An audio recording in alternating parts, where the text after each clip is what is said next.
Hello, hello, hello. Hey, hey, hey. I hope you're having a great day. I am Hannah, the paperback bruncher here on YouTube, TikTok, and Instagram. And today we are continuing a series. So I am reading aloud to you. So I am your personal narrator, if you will. And I am reading my favorite, or I should say, one of my favorite stories of all time, which is Anne of Green Gables by L.M. Montgomery. We are a couple parts deep into this book now, so you can jump in here if you're familiar with the story already. But if you're not, definitely go back and watch those further parts so that you can catch up. And we are starting today with chapter 7. So if you want to have it be more of an immersive read along and like really dive into the book, I suggest grabbing a copy and starting with chapter 7 as well. My copy that I'll be reading from has some illustrations, so I will show you those illustrations as they come up. And I am doing my best with voices, so we'll see how I do. It's a little bit hard for me to remember sometimes some of my character voices. This is my first time doing this as well, so we're rolling with it, but I'm kind of, falling into my own groove with the story as well. So we will be starting with chapter 7 today. We've got Kim joining us. Kim loves her bedtime story. And one exciting thing for Kim and for everyone is that I will be doing these more frequently now. So I am not traveling as much at the moment. So I'm hoping to speed up the book a little bit further now. Today is our first day that we're doing 7, 8, 9, 10, 4 chapters. We've been doing 3 before this, and hopefully I will be speeding up to about once or twice a week, just because I know we don't want to read the book this long. I get it. So next week I will be doing 1 or 2 live streams as well. So I will schedule those after this so that you can turn on notifications for those as well. And then last order of business before I dive into the book is I have also created a playlist now for this whole series so that if you're catching up or you're starting now, you can actually just go to that playlist and then you can click play at wherever you are and it'll have you watch them all in order. So it's super easy to find them all. You just click watch and then boom, you've got all of the videos for the book so that when we're all done, you ideally could just go to the playlist and listen to a whole book read by yours truly. All right, so I did also wear, I forgot I had this Anne shirt. I think I only have the 2. I think we're out now, but I am dressed for the occasion. We've got Anne, Diana, Marilla, Matthew, and the star of the show, Gilbert, who we have not met yet in the book, so I'm very excited for that. Let me grab my copy from my beautiful section over here. I do collect editions, so all of this shelf and all of this shelf are different editions of Anne of Green Gables. This edition we've got right here is the one we've been reading from. I like it because it's a nice big size. And like I mentioned, it's got some really pretty illustrations as well. Super, super cute. And I think it's funny because this one doesn't say LM. This one says Lucy Maud, which of course is her full name. And here's the back, in case you wanted to see the art on this side as well. All right. So like I said, we're starting with chapter 7. And if you're following along, it is called Anne Says Her Prayers. All right, let me grab my drink. And we'll get started. All right, cozying in. Also, I do apologize yet again if you do hear some background noise. I live in a neighborhood where they are building new houses all the time. So unfortunately, sometimes we have to deal with a little bit of background noise, but I hope it's not too bad. All right, chapter 7, Anne Says Her Prayers. When Marilla took Anne up to bed that night, she said stiffly, "Now, Anne, I noticed last night that you threw your clothes all about the floor when you took them off. That is a very untidy habit, and I can't allow it at all. As soon as you take off any article of clothing, fold it neatly and place it on the chair. I haven't any use at all for little girls who aren't neat." "I was so harrowed up in my mind last night that I didn't think about my clothes at all," said Anne. "I'll fold them nicely tonight. They always made us do that at the asylum. Half the time, though, I'd forget.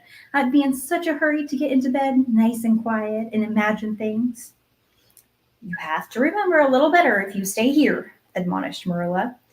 There, that looks something like say your prayers now and get into bed. I never say any prayers, announced Anne.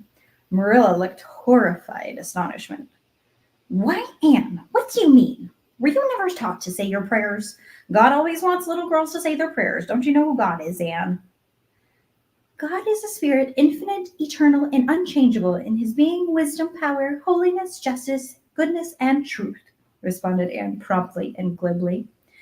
Marilla looked rather relieved. So you do know something then, thank goodness. You're not quite a heathen. Where did you learn that? Oh, at the asylum Sunday school. They made us learn the whole catechism. I liked it pretty well. There's something splendid about some of the words infinite, eternal, and unchangeable. Isn't that grand? It has such a roll to it, just like a big organ playing. You couldn't quite call it poetry, I suppose, but it sounds a lot like it, doesn't it? We're not talking about poetry, Anne. We're talking about saying your prayers. Don't you know it's a terrible, wicked thing not to say your prayers every night? I'm afraid you are a very bad little girl. You'd find it easier to be bad than good if you had red hair, said Anne reproachfully. People who haven't had red hair don't know what trouble is. Mrs. Thomas told me that God made my hair red on purpose, and I've never cared about him since. And anyhow, I'd always be too tired at night to bother saying prayers. People who have to look after twins can't be expected to say their prayers. Now, honestly, think they can? Marilla decided that Anne's religious training must begin at once. Plainly, there was no time to be lost. You must say your prayers while you're under my roof, Anne. Why, of course, if you want me to, assented Anne cheerfully. I'd do anything to oblige you, but you'll have to tell me what to say for this once. After that, I'll get into bed and I'll imagine out a real nice prayer to say always. I believe that it'll be quite interesting now that I come to think of it. You must kneel down, said Marilla in embarrassment. Anne knelt at Marilla's knee and looked up gravely. Why must people kneel down to pray? If I really wanted to pray, I'll tell you what I'd do. I'd go out into a great big field all alone or into the deep, deep woods, and I'd look up into the sky, up into that lovely blue sky that looks there as if there was no end to its blueness. And then I'd just feel a prayer. Well, I'm ready. What am I to say?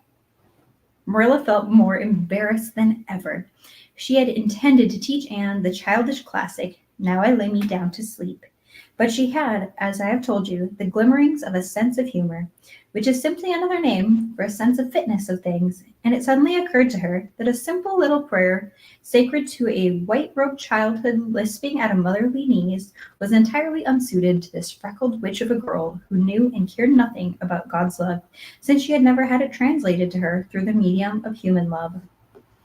You're old enough to pray for yourself, Anne, she said finally. Just thank God for your blessings and ask him humbly for the things that you want. Well, I'll do my best, promised Anne, burying her face into Marilla's lap. Gracious Heavenly Father. That's the way ministers say it in church, so I suppose it's all right in private prayer, isn't it? She interjected, lifting her head for a moment. Gracious Heavenly Father, I thank thee for the white way of delight, and the lake of shining waters, and Bonnie, and the Snow Queen. I'm really extremely grateful for them, and that's all the blessings that I can think of now to thank thee for. As for the things I want, they're so numerous that it would take a great deal of time to name them all, so I'll only mention the two that are most important. Please let me stay at Green Gables, and please let me be good looking when I grow up. I remain yours respectfully, Anne Shirley. There. Did I do all right? She asked eagerly, getting up. I could have made it so much more flowery if I had a little bit more time to think it over. Poor Marilla was only preserved from complete collapse by remembering that it was not irreverence, but simply spiritual ignorance on the part of Anne that was responsible for this extraordinary petition. She tucked the child up in bed, mentally vowing that she should be taught a prayer the very next day, and was leaving the room with the light when Anne called her back. I've just thought of it now. I should have said Amen in place of yours respectfully, shouldn't I? That's the way the ministers do. I'd forgotten it, but I'd felt a prayer should be finished off in some way, so I put it in the other. Do you suppose it will make any difference? Uh, I, I don't suppose it will, said Marilla. Go to sleep now like a good child. Good night.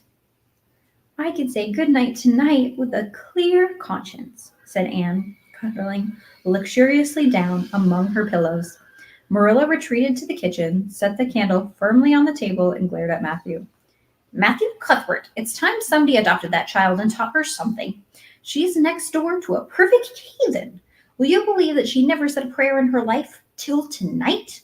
I'll send her to the manse tomorrow and borrow the Peep Day series. That's what I'll do. And she shall go to Sunday school just as soon as I can get some suitable clothes made for her. I foresee that I shall have my hands full. Well, well, we can't get through this world without our share of trouble. I've had a pretty easy life of it so far, but my time has come at last, and I suppose I'll just have to make the best of it. Chapter 8. Anne's bringing up is begun. For reasons best known to herself, Marilla did not tell Anne that she was to stay at Green Gables until the next afternoon. During the forenoon, she kept the child busy with various tasks and watched over her with a keen eye while she did them. By noon, she had concluded that Anne was smart and obedient, willing to work and quick to learn. Her most serious shortcoming seemed to be a tendency to fall into daydreams into the middle of a task and forget all about it until such time as she was sharply recalled to earth by a reprimand or a catastrophe. When Anne had finished washing the dishes, she suddenly confronted Marilla with the air and expression of one desperately determined to learn the worst. Her thin little body trembled from head to foot, her face flushed, and her eyes dilated until they were almost black. She clasped her hands tightly and said in an imploring voice, "Oh, please, Miss Cuthbert, won't you tell me if you're going to send me away or not? I've tried to be patient all morning, but I really feel that I cannot bear not knowing any longer. It's a dreadful feeling. Please tell me." "You haven't scalded the dishcloth in clean hot water as I told you to," said Marilla immovably. "Just go and do it before you ask any more questions, Anne." Anne went and attended to the dishcloth. Then she returned to Marilla and fastened imploring eyes on the latter's face. "Well," said Marilla, unable to find any excuse for deferring her explanation longer, "and I suppose I might as well tell you. Matthew and I have decided to keep you. That is, if you will try to be a good little girl and show yourself grateful." "Why, child, whatever is the matter?" "I'm crying," said Anne in a tone of bewilderment. "I can't think why. I'm glad as can be. Oh, glad doesn't seem the right word at all. I was glad about the white way and the cherry blossoms, but this, oh, this is something more than glad. I'm so happy. I'll try to be so good. It will be uphill work, I expect, for Mrs. Thomas often told me I was desperately wicked. However, I'll do my very best. But can you tell me why I'm crying?" "I suppose it's 'cause you're all excited and worked up," said Marilla disapprovingly. "Sit down on that chair and try to calm yourself. I'm afraid you'll both cry and laugh far too easily. Yes, you can stay here, and we will try to do right by you. You must go to school, but it's only a fortnight till vacation, so it isn't worthwhile for you to start before it opens again in September." "What am I to call you?" asked Anne. "Shall I always say Miss Cuthbert? Can I call you Aunt Marilla?" "No, you can call me just plain Marilla. I'm not used to being called Miss Cuthbert, and it would make me nervous." "It sounds awfully disrespectful to just say Marilla," protested Anne.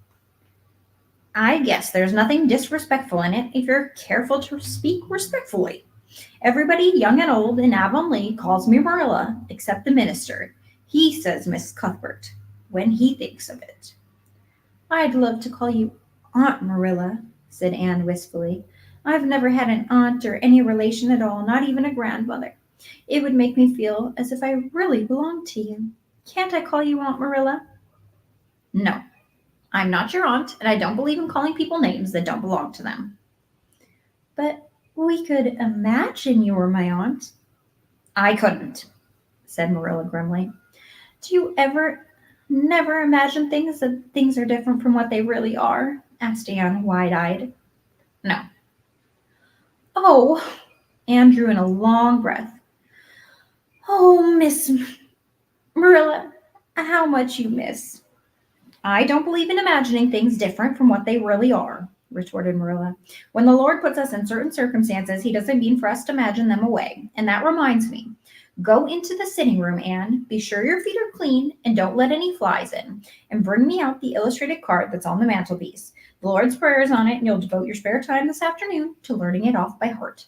There's to be no more of such praying as I heard last night.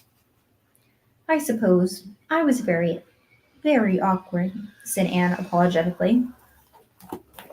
We've got an illustration here of when Anne first got the news that she's staying. But then, you see, I never had any practice, and you can't really expect a person to pray very well the first time she tried, could you? I thought out a splendid prayer after I went to bed, just as I promised you I would. It was nearly as long as a minister's and so poetical. But would you believe it? I couldn't remember one word when I woke up this morning, and I'm afraid I'll never be able to think out another one as good. Somehow, things are never as good when they're thought out a second time. Have you noticed that? Here is something good for you to notice, Anne. When I tell you to do a thing, I want you to obey me at once and not stand stock still and discourse about it. Now just you go and do as I bid you. Anne promptly departed for the sitting room across the hall. She failed to return. After waiting 10 minutes, Marilla laid down her knitting and marched after her with a grim expression. She found Anne standing motionless before a picture hanging on the wall between the two windows, with her hands clasped behind her, her face uplifted, and her eyes a star with dreams. The white and green light strained through apple trees and a clustering vine outside fell over the wrapped little figure with a half unearthly radiance. Anne, what are you thinking of? Demanded Marilla sharply. Anne came back to earth with a start. That, she said, pointing to the picture, a rather vivid chromo entitled Christ Blessing Little Children, and just as I was imagining one of them, that I was a little girl in the blue dress standing off by herself in the corner as if she didn't belong to anybody like me. She looks lonely and sad, don't you think? I guess she hadn't any father or mother of her own, but she wanted to be blessed too, so she just crept shyly up on the outside of the crowd, hoping nobody would notice her, except him. I'm sure I know just how she felt. Her heart must have beat and her hands must have got cold like mine did when I asked you if I could stay. She was afraid he might not notice her, but it's likely he did, don't you think? I've been trying to imagine it all out. Her edging a little nearer all the time while she was quite close to him, and then he would look at her and put his hand on her hair, and oh, such a thrill would run over her. But I wish the artist hadn't painted him so sorrowful looking. All his pictures are like that, if you've noticed. But I don't believe he could have looked so sad, or the children would have been afraid of him. Anne, said Marilla, wondering why she had not broken into this speech long before, you shouldn't talk that way. It's irreverent, positively irreverent. Anne's eyes marveled. Why, I felt just as reverent as could be. I'm sure I didn't mean to be irreverent. Well, I don't suppose you did, but it doesn't sound right to talk so familiarly about such things. And another thing, Anne, when I send you after something, you're to bring it at once and not fall into mooning and imagining before pictures. Remember that. Take that card and come right to the kitchen. Now sit down in the corner and learn that prayer off by heart. Anne set up the card against the jug full of apple blossoms that she had brought in to decorate the dinner table. Marilla had eyed the decoration askance but had said nothing, propped her chin on her hands, and fell into studying it intently for several silent minutes. I like this, she announced at length. It's beautiful. I've heard it before. I heard the superintendent of the asylum Sunday school say it over once, but I didn't like it then. He had such a cracked voice and prayed it so mournfully. I really felt that he thought praying was a disagreeable duty. This isn't poetry, but it makes me feel the same way poetry does. Our Father who art in heaven, hallowed be thy name. And that is just like a line of music. Oh, I'm so glad you thought of making me learn this, Miss Marilla. Well, learn it and hold your tongue, Marilla said shortly. Anne tipped the vase of apple blossoms near enough to bestow a soft kiss on a pinked cup bud, and then studied diligently for some moments longer. Marilla, she demanded presently, do you think that I shall ever have a bosom friend in Avonlea? A, a what kind of friend? A bosom friend, an intimate friend, you know.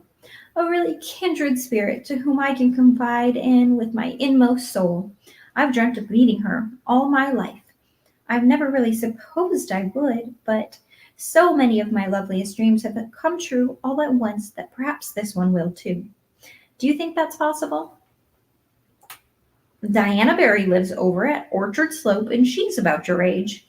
And she's a very nice little girl, and perhaps she will be a playmate for you when she comes home. She's visiting her aunt over at Carmody just now. You'll have to be careful how you behave yourself, though. Mrs. Barry is a very particular woman. She wouldn't let Diana play with any little girl who isn't nice and good. Anne looked at Marilla through the apple blossoms, her eyes aglow with interest. What's Diana like? Her hair isn't red, is it? Oh, I hope not. It's bad enough to have red hair myself, but I positively couldn't endure it in a bosom friend.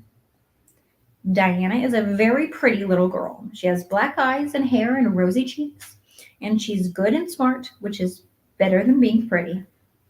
Marilla was as fond of morals as the Duchess in Wonderland and was firmly convinced that one should be tacked on to every remark made to a child who was being brought up. But Anne waved the moral inconsequently aside and seized only on the delightful possibilities before it. Oh, I'm so glad she's pretty. Next to being beautiful oneself, and that's impossible in my case, it would be best to have a beautiful bosom friend. When I lived with Mrs. Thomas, she had a bookcase in her sitting room with glass doors. There weren't any books in it. Mrs. Thomas kept her best china and her preserves there, when she had any preserves to keep. One of the doors was broken. Mr. Thomas had smashed it one night when he was slightly intoxicated, and the other was whole, and I used to pretend that my reflection in it was another little girl who lived in it. I called her Katie Maurice, and we were very intimate. I used to talk to her by the hour, especially on Sunday, and tell her everything. Katie was the comfort and consolation of my life. We used to pretend that the bookcase was enchanted, and that if only I knew the spell, I could open the door and step right into the room where Katie Maurice lived, instead of into Mrs. Thomas's shelves of preserves and china. And then Katie Maurice would have to take me by the hand and lead me into a wonderful place, all flowers and sunshine and fairies, and we would have lived there happily forever after. When I went to live with Mrs. Hammond, it just broke my heart to leave Katie Maurice. She felt it dreadfully, too. I know she did, for she was crying when she kissed me goodbye through the bookcase door. There was no bookcase at Mrs. Hammond's, but just up the river a little way from the house, there was a long green little valley, and the loveliest echo lived there. It echoed back every word you said, even if you didn't talk a bit loud. So I imagined it was a little girl called Violetta, and we were great friends, and I loved her almost as much as I loved Katie Maurice. Not quite, but almost, you know. The night before I went to the asylum, I said goodbye to Violetta, and oh, her goodbye came back to me in such sad, sad tones. I'd become so attached to her that I hadn't the heart to imagine a bosom friend at the asylum, even if there had been any scope for the imagination there. I think it's just as well that there wasn't, said Marilla dryly. I don't approve of such goings-on. You seem to half believe in your own imaginations. It might be well for you to have a real live friend to put such nonsense out of your head. But don't let Mrs. Barry hear you talking about your Katie Maurices and your Violettas, or she'll think you'll tell stories. Oh, I won't. I couldn't talk of them to everybody. Their memories are too sacred for that. But I thought I'd like to have you know about them. Oh, look, there's a big bee that tumbled out of an apple blossom. Just think what a lovely place to live, in an apple blossom. Fancy going to sleep in it when the wind was rocking it. If I wasn't a human girl, I think I'd like to be a bee and live among the flowers. Yesterday you wanted to be a seagull, sniffed Marilla. I think you are very fickle-minded. I told you to learn that prayer and not talk, but it seems impossible for you to stop talking if you've got anybody that will listen to you. So go up to your room and learn it. Oh, I know it pretty nearly all now. All but just the last line. Well, never mind. Do as I tell you. Go to your room and finish learning it well and stay there until I can call you down to help me get tea. Can I take the apple blossoms with me for company? Pleaded Anne. No, you don't want your room cluttered up with flowers. You should have left them on the tree in the first place. I did feel a little that way, too, said Anne. I felt I shouldn't have shortened their lovely lives by picking them. I wouldn't want to be picked if I were an apple blossom, but the temptation was irresistible. What do you do when you're met with an irresistible temptation? Anne, did you hear me tell you to go to your room? Anne sighed, retreated to the east gable, and sat down in a chair by the window. There, I know this prayer. I learned that last sentence coming upstairs, and now I'm going to imagine things into this room so that they'll always stay imagined. The floor is covered with a white velvet carpet with pink roses all over it, and there are pink silk curtains at the windows. The walls are hung with gold and silver brocade tapestry. The furniture is mahogany. I never saw any mahogany, but it does sound so luxurious. There is a couch all heaped with gorgeous silken cushions, pink and blue and crimson and gold, and I am reclining gracefully on it. I can see my reflection in that splendid big mirror hanging on the wall. I'm tall and regal, clad in a gown of trailing white lace, with a pearl across my breast and pearls in my hair. My hair is of midnight darkness, and my skin is a clear ivory pallor. And my name is the Lady Cordelia Fitzgerald. No, it isn't. I can't make that seem real. She danced up to the little looking glass and peered into it. Her pointed freckled face and solemn gray eyes peered back at her. You're only Anne of Green Gables, she said earnestly. And I see you just as you are looking now. Whenever I try to imagine I'm the Lady Cordelia, but it's a million times nicer to be Anne of Green Gables than Anne of nowhere in particular, isn't it? She bent forward, kissed her reflection affectionately, and betook herself to the open window. Dear Snow Queen, good afternoon, and good afternoon, dear birches down the hollow, and good afternoon, dear gray house up on the hill. I wonder if Diana is to be my bosom friend. I hope she will. I shall love her very much. But I must never quite forget Katie, Maurice, and Violetta. They would feel so hurt if I did, and I would hate to hurt anybody's feelings, even a little bookcase girl's or a little echo girl's. I must be careful to remember them and send them a kiss every day. Anne blew a couple of airy kisses from her fingertips past the cherry blossoms and then, with her chin in her hands, drifted luxuriously out on a sea of daydreams. Chapter 9. Mrs. Rachel Lynde is properly horrified. Anne had been a fortnight at Green Gables before Mrs. Lynde arrived to inspect her.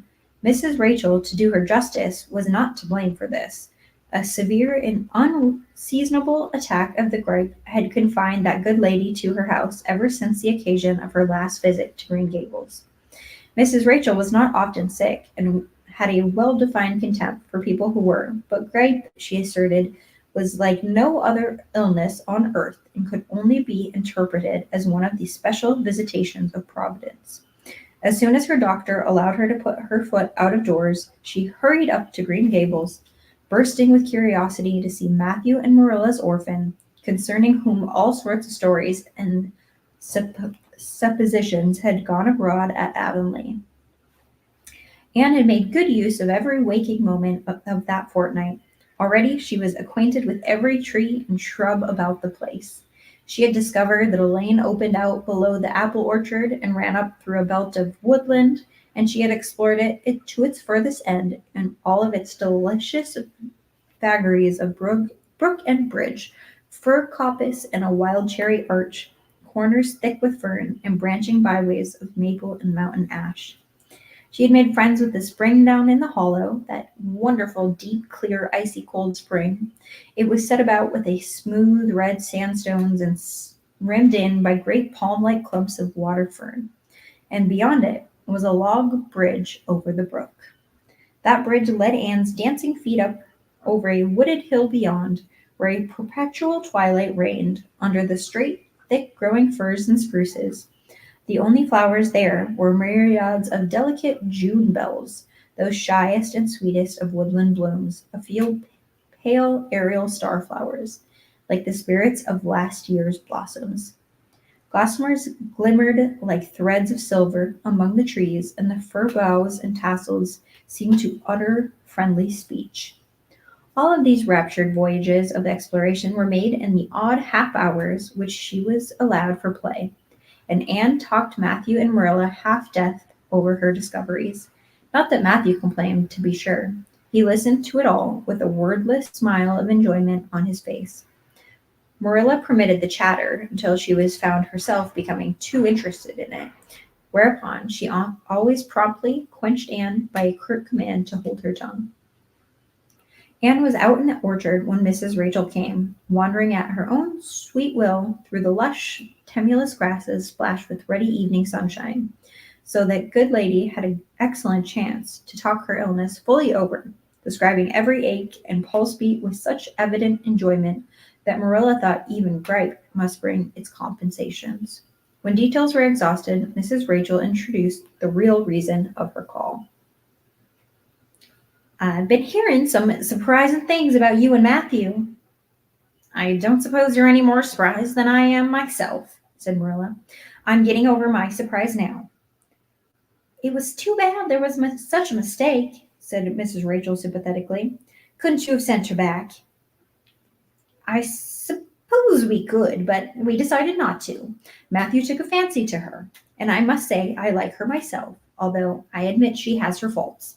The house seems a different place already. She's a real bright little thing." Marilla said more than she had intended to say when she began, for she read disapproval in Mrs. Rachel's expression. "It's a great responsibility you've taken on yourself," said that lady gloomily, "especially when you've never had any experience with children. You don't know much about her or her real disposition, I suppose, and there's no guessing how a child like that will turn out. But I don't want to discourage you, I'm sure, Marilla." "I'm not feeling discouraged," said Marilla dryly. "When I make up my mind to do a thing, it stays made up, and I suppose you'd like to see Anne. I'll call her in." Anne came running in presently, her face sparkling with the delight of her orchard rovings, but abashed at finding herself in the unexpected presence of a stranger, she halted confusedly inside the door. She certainly was an odd-looking little creature in the short, tight, wincey dress that she had worn from the asylum, below which her thin legs seemed ungracefully long. Her freckles were more numerous and obtrusive than ever. The wind had ruffled her hatless hair into over-brilliant disorder, and it had never looked redder than in that moment.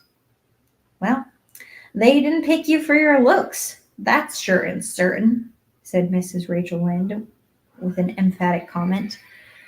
Mrs. Rachel was one of those delightful and popular people who pride themselves on speaking their mind without fear or favor. "She's terrible, skinny, and homely. Marilla, come here, child, and let me have a look at you. Lawful hard, did anyone ever see such freckles? And hair as red as carrots? Come here, child, I say." Anne came there, but not exactly as Mrs. Rachel expected. With one bound, she crossed the kitchen floor and stood before Mrs. Rachel, her face scarlet with anger, her lips quivering, and her whole slender form trembling from head to foot. "I hate you!" she cried in a choked voice, stamping her foot on the floor. "I hate you! I hate you! I hate you!" A louder stamp with each assertion of hatred. How dare you call me skinny and ugly? How dare you say I'm freckled and red-headed? You are a rude, impolite, unfeeling woman. Anne! Exclaimed Marilla in consternation. But Anne continued to face Mrs. Rachel undauntedly, head up, eyes blazing, hands clenched, passionate indignation exhaling from her in like an atmosphere. How dare you say such things about me? She repeated vehemently. How would you like it to have such things said about you? How would you like to be told that you're fat and clumsy and probably hadn't a spark of imagination in you? I don't care if I do hurt your feelings by saying so. I hope I hurt them. You have hurt mine far worse than they were ever hurt before, and even by Mrs. Thomas's intoxicated husband, and I'll never forgive you for it. Never, never. Stamp, stamp. Did anybody see such a temper? Exclaimed the horrified Mrs. Rachel. Anne, go to your room and stay there until I come up, said Marilla, recovering her powers of speech with difficulty.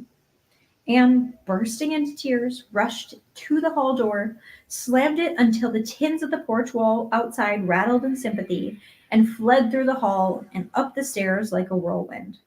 A subdued slam above told that the door of the east gable had been shut with an equal vehemence. Well, I don't envy you in your job of bringing that up, Marilla, said Mrs. Rachel with an unspeakable solemnity.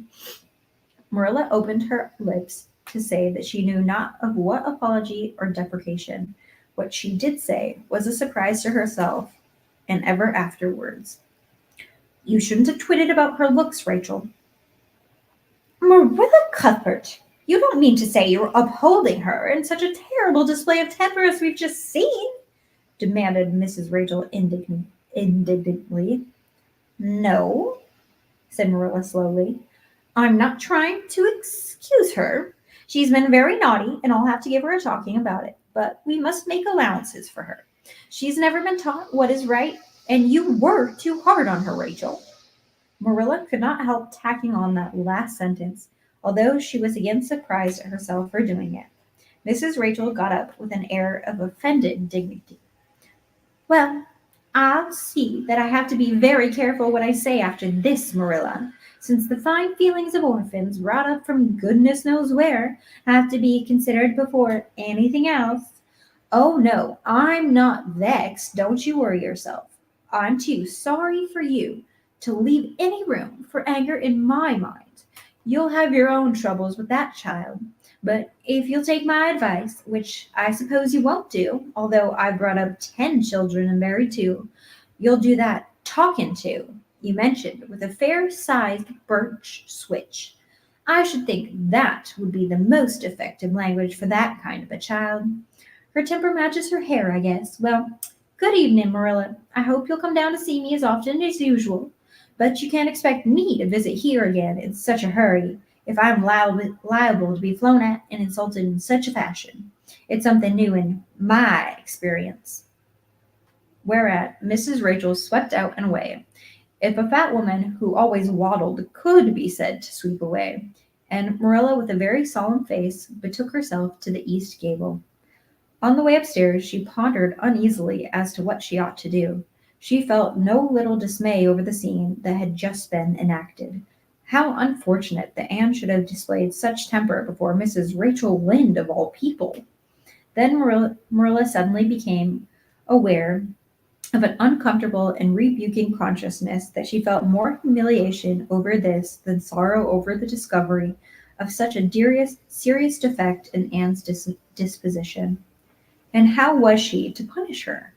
The amiable suggestion of the birch switch, the efficiency of which all of Mrs. Rachel's own children could have been borne smarting testimony, did not appeal to Marilla.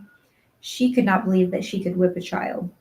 No, some other method of punishment must be found to bring Anne to a proper realization of the enormity of her offense. Marilla found Anne face downward on her bed, crying bitterly, quite oblivious of a muddy boots on a clean counterpane. Anne, she said not ungently. No answer. Anne, with greater severity. Get off that bed this minute and listen to what I have to say to you. Anne squirmed off the bed and sat rigidly on a chair beside it, her face swollen and tear-stained and her eyes fixed stubbornly on the floor. This is not a nice way for you to behave, Anne. Aren't you ashamed of yourself? She hadn't any right to call me ugly and red-headed, retorted Anne, evasive and defiant. You hadn't any right to fly into such a fury and talk the way that you did to her, Anne. I was ashamed of you, thoroughly ashamed of you. I wanted you to behave nicely to Mrs. Lynde, and instead you have disgraced me. I'm not sure I don't know why you shouldn't lose your temper like that, and just because Mrs. Lynde said you were red-haired and homely, you say it yourself often enough.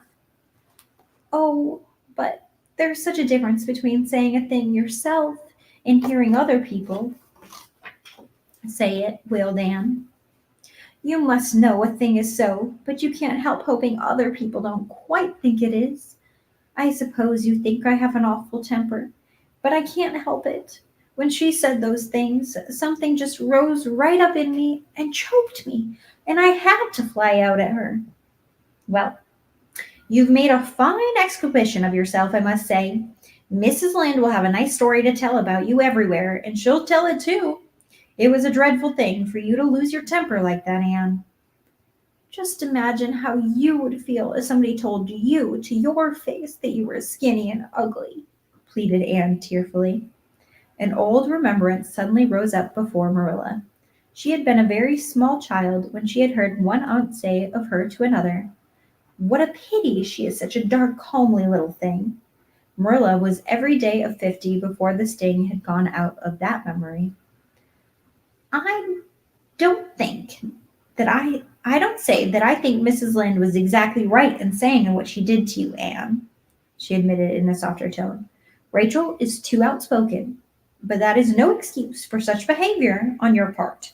She was a stranger and an elderly person and my visitor, all three very good reasons why you should have been respectful to her. You were very rude and saucy, and Marilla had a saving inspiration of punishment.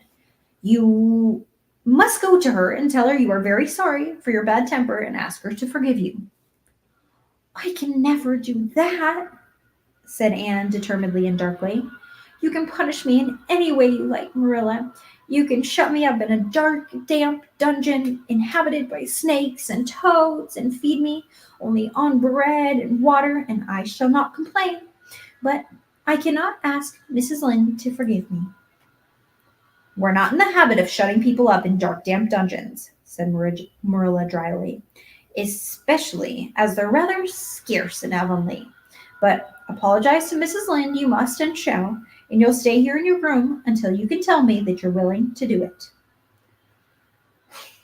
I shall have to stay here forever then, said Anne mournfully, because I can't tell Mrs. Lynde I'm sorry that I said those things to her. How can I? I'm not sorry. I'm sorry I've vexed you, but I'm glad I told her what I did. It was a great satisfaction, and I can't say I'm sorry when I'm not, can I? I can't even imagine that I'm sorry. Perhaps your imagination will be in better working order by the morning, said Marilla, rising to depart. You'll have the night to think over your conduct in and come to a better frame of mind. You said you would try to be a very good girl if we kept you at Green Gables, but I must say it hasn't seemed very much like it this evening. I've got a little picture for you. Anne being lectured by Marilla. Her stern expression. Anne's very stubborn expression. Leaving this Perethan shaft to rankle in Anne's stormy bosom, Marilla descended to the kitchen, grievously troubled in mind and vexed in soul. She was as angry with herself as with Anne, because whenever she recalled Mrs. Rachel's dumbfounded countenance, her lips switched with amusement, and she felt a most reprehensible desire to laugh. All right, our last chapter of the day, chapter 10, is Anne's Apology. Marilla said nothing to Matthew about the affair that evening, but when Anne proved still refractory the next morning, an explanation had to be made to account for her absence from the breakfast table. Marilla told Matthew the whole story, taking pains to impress him with a due sense of the enormity of Anne's behavior. It's a good thing that Rachel Lynde's got it calling down. She's a meddlesome old gossip, was Matthew's consolatory rejoinder. Matthew Cuthbert, I'm astonished at you. You know that Anne's behavior was dreadful, and yet you take her part. I suppose you'll be saying next thing she ought not to be punished at all. Well, no, not exactly, said Matthew uneasily. I reckon she ought to be punished a little. Don't be too hard on her, Marilla. Recollect, she hasn't ever had anyone to teach her right. You're going to give her something to eat, aren't you? When did you ever hear me of starving people into good behavior? Demanded Marilla indignantly. She'll have her meals regular, and I'll carry them up to her myself. But she'll stay up there until she's willing to apologize to Mrs. Lynde, and that's final, Matthew. Breakfast, dinner, and supper were very silent meals, for Anne still remained obdurate. After each meal, Marilla carried a well-filled tray to the east gable and brought it down later on, not noticeably depleted. Matthew eyed its last descent with a troubled eye. Had Anne eaten anything at all? When Marilla went out that evening to bring the cows back from the back pasture, Matthew, who had been hanging about the barns and watching, slipped into the house with the air of a burglar. I cannot talk today. And crept upstairs. As a general thing, Matthew gravitated between the kitchen and a little bedroom off the hall where he slept. Once in a while he ventured uncomfortably into the parlor or sitting room when the minister came to tea. But he had never been upstairs in his own house since the spring he helped Marilla paper the spare bedroom, and that was 4 years ago. He tiptoed along the hall and stood for several minutes outside the door of the east gable before he had summoned courage to tap on it with his fingers and open the door to peep in. Anne was sitting on the yellow chair by the window, gazing mournfully out into the garden. Very small and unhappy she looked, and Matthew's heart smote him. He softly closed the door and tiptoed over to her. Anne, he whispered, as if being afraid of overheard. How are you making it, Anne? Anne smiled wanly. Pretty well. I imagine a good deal, and that helps to pass the time. Of course, it's rather lonesome, but then I may as well get used to that. Anne smiled again, bravely facing the long years of solitary imprisonment before her. Matthew recollected that he must say what he had come to say without loss of time, lest Marilla return prematurely. Well now, Anne, don't you think you'd better do it and have it over with? He whispered. It'll have to be done sooner or later, you know, for Marilla's a dreadful, determined woman. Dreadful determined, Anne. Do it right off, I say, and have it over. Do you mean apologize to Mrs. Lynde? Yes, apologize, that's the very word, said Matthew eagerly. Just smooth it over, so to speak. That's what I was trying to get at. I suppose I could do it to oblige you, said Anne thoughtfully. It would be true enough to say I am sorry because I am sorry now. I wasn't a bit sorry last night. I was mad clear through, and I stayed mad all night. I know I did, because I woke up 3 times, and I was just as furious every time. But this morning, it was all over. I wasn't in a temper any more, and it left a dreadful sort of goneness, too. I felt so ashamed of myself. But I couldn't just think of going and telling Mrs. Lynde so. It would be so humiliating. I made up my mind I'd stay shut up here forever rather than do that. But still, I'd do anything for you, if you really want me to. Well, now, of course I do. It's terrible lonesome downstairs without you. Just go and smooth things over, that's a good girl. Very well, said Anne resignedly. I'll tell Marilla as soon as she comes in that I've repented. That's right, Anne. But don't tell Marilla I said anything about it. She might think I was putting my oar in, and I promise not to do that. Wild horses won't drag the secret from me, promised Anne solemnly. How would wild horses drag a secret from a person anyhow? But Matthew was gone, scared at his own success. He fled hastily to the remotest corner of the horse pasture lest Marilla should suspect what he had been up to. Marilla herself, upon return to the house, was agreeably surprised to hear a plaintive voice calling, Marilla! Over the banisters. Well, she said, going into the hall, I'm sorry I lost my temper and said rude things, and I'm willing to go to Mrs. Lynde and say so. Very well. Marilla's crispness gave no sign of her relief. She had been wondering what under the canopy she should do if Anne did not give in. I'll take you down after milking. Accordingly, after milking, behold Marilla and Anne walking down the lane, the former erect and triumphant, the latter drooping and dejected. But halfway down, Anne's dejection vanished as if by enchantment. She lifted her head and stepped lightly along, her eyes fixed on the sunset sky, and an air of subdued exhilaration about her. Marilla beheld the change disapprovingly. This was no meek penitent such as it behoved her to take into the presence of the offended Mrs. Lynde. What are you thinking of, Anne? She asked sharply. I'm imagining what I must say to Mrs. Lynde, answered Anne dreamily. This was satisfactory, or should have been so, but Marilla could not rid herself of the notion that something in her scheme of punishment was going askew. Anne had no business to look so rapt and radiant. Rapt and radiant, Anne continued until they were in the presence of Mrs. Lynde, who was knitting by her kitchen window. Then the radiance vanished. Mournful penitence appeared on every feature before a word was spoken. Anne suddenly went down on her knees before the astonished Mrs. Rachel and held out her hands beseechingly.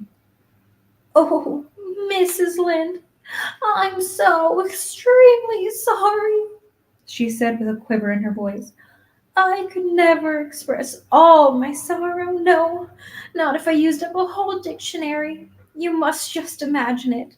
I behaved terribly to you, and I've disgraced the dear friends, Matthew and Marilla, who have let me stay at Green Gables, although I'm not a boy. I'm a dreadful, wicked, and ungrateful girl, and I deserve to be punished and cast out by the respectable people forever. It was very wicked for me to fly into a temper before you told me the truth. It was the truth. Every word you said was true. My hair is red, and I'm freckled and skinny and ugly. What I said to you was true too, but I shouldn't have said it. Oh, Mrs. Lynde, please, please, please forgive me. If you refuse it, it will be a lifelong sorrow to me. You wouldn't like to inflict a lifelong sorrow on a poor little orphan girl, would you? Even if she had a dreadful temper. Oh, I'm sure you wouldn't. Please say you'll forgive me, Mrs. Lynde. Anne clasped her hands together, bowed her head, and waited for the word of judgment. There was no mistaking her sincerity. It breathed in every tone of her voice. Both Marilla and Mrs. Lynde recognized it in its unmistakable ring, but the former understood in dismay that Anne was actually enjoying her valley of humiliation, was reveling in the thoroughness of her abasement. Where was the wholesome punishment upon which she, Marilla, had plumed herself? Anne had turned it into a species of positive pleasure. Good burdened with perception did not see this. She only perceived that Anne had made a very thorough apology, and all resentment vanished from her kindly, if somewhat officious, heart. There, get up, child, she said heartily. Of course I forgive you. I guess I was a little too hard on you anyway. I'm such an outspoken person. You mustn't mind me, that's what. It can't be denied your hair's a terrible red, but I knew a girl once, went to school with her, in fact, whose hair was every mite as red as yours when she was young, and when she grew up, it darkened into a real handsome auburn. I wouldn't be mite surprised if yours did too. Not a mite. Oh, Mrs. Lynde!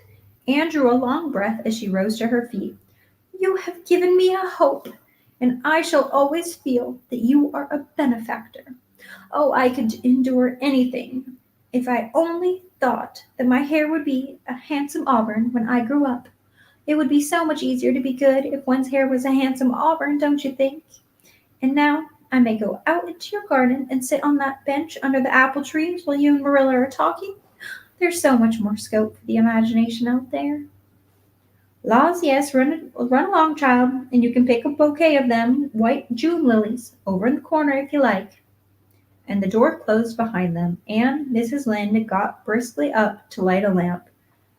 She's a real odd little thing. Take this chair, Marilla. It's easier than the one you've got. I just keep that out for the hired boy to sit on. Yes, she certainly is an odd child, but there's something kind of taking to her after all. I don't feel so surprised at you and Matthew keeping her as I did, nor as sorry for you either. She might turn out all right, of course. She has a queer way of expressing herself a little too. Well, too kind of forcible, you know. But likely she'll get over that now that she's come to live among civilized folks. But then her temper's really quick, I guess. But there's one comfort: a child has a quick temper, just blaze up and cool down. Ain't never likely to be sly or deceitful. Preserve me from a sly child, that's what. On the whole, Marilla, I kind of like her. When Marilla went home, Anne came out of the fragrant twilight of the orchard with a sheaf of white narcissi in her hands. I apologized pretty well, didn't I? She said proudly as they went down the lane. I thought since I had to do it, I might as well do so thoroughly. You did it thoroughly, all right enough, was Marilla's comment. Marilla was dismayed at finding herself inclined to laugh over the recollection. She also had an uneasy feeling that she ought to scold Anne for apologizing so well. But then, that was ridiculous. She had compromised with her conscience by saying severely, I hope you haven't any occasion to make any more such apologies. I hope you try to control your temper now, Anne. That wouldn't be so hard if people wouldn't twit about my looks, said Anne with a sigh. I don't get cross about other things, but I'm so tired of being twitted about my hair, and it just makes me boil right over. Do you suppose my hair really will be a handsome auburn when I grow up? You shouldn't think so much about your looks, Anne. I'm afraid you're a very vain little girl. How can I be vain when I know I'm homely? Protested Anne. I love pretty things, and I hate to look in the glass and see something that isn't pretty. It makes me feel so sorrowful, just as I feel when I look at any ugly thing. I pity it because it isn't beautiful. Handsome is as handsome does, quoted Marilla. I've had that said to me before, and I have my doubts about it, remarked a skeptical Anne, sniffing at her narcissi. Oh, aren't these flowers sweet? It was lovely of Mrs. Lynde to give them to me. I have no hard feelings against Mrs. Lynde now. It gives you a lovely, comfortable feeling to apologize and be forgiven, doesn't it? Aren't the stars bright tonight? If you could live in a star, which one would you pick? I'd like that lovely, clear, big one, away over there above that dark hill. And do hold your tongue, said Marilla, thoroughly worn out trying to follow the gyration of Anne's thoughts. Anne said no more until they turned into their own lane. A little wind came down to meet them, laden with the spicy perfume of a young dew-wet fern. Far up in the shadows, a cheerful light gleamed out through the trees from the kitchen at Green Gables. Anne suddenly came close to Marilla and slipped her hand into the older woman's hard palm. It's so lovely to be going home and know it's home, she said. I love Green Gables already, and I've never loved any place before. No place ever seems like home. Oh, Marilla, I'm so happy. I could pray right now and not find it a bit hard. Something warm and pleasant welled up in Marilla's heart at a touch of that thin little hand in her own, a throb of the maternity she had missed, perhaps. It was very unaccustomedness, and the sweetness disturbed her. She hastened to restore her sensations to their normal calm by inculcating a moral. If you'll be a good girl, Anne, you'll always be happy, and you should never find it hard to say your prayers. Saying one's prayers isn't exactly the same thing as praying, said Anne meditatively.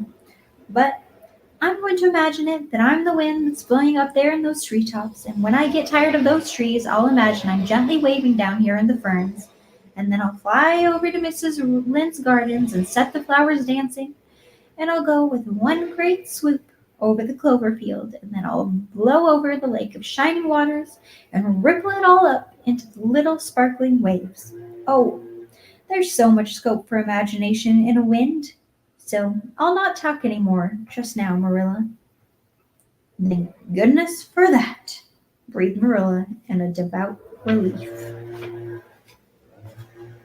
All right, that is it for today. I hope you enjoyed listening in and you are enjoying the story most of all.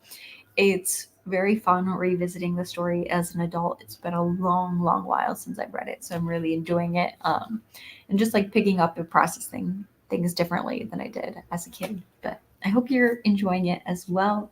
I will schedule the next few parts today so that you can turn on those notifications. And like I said, if you missed any parts before this, now there are a full 10 chapters available in the playlist for you to listen to.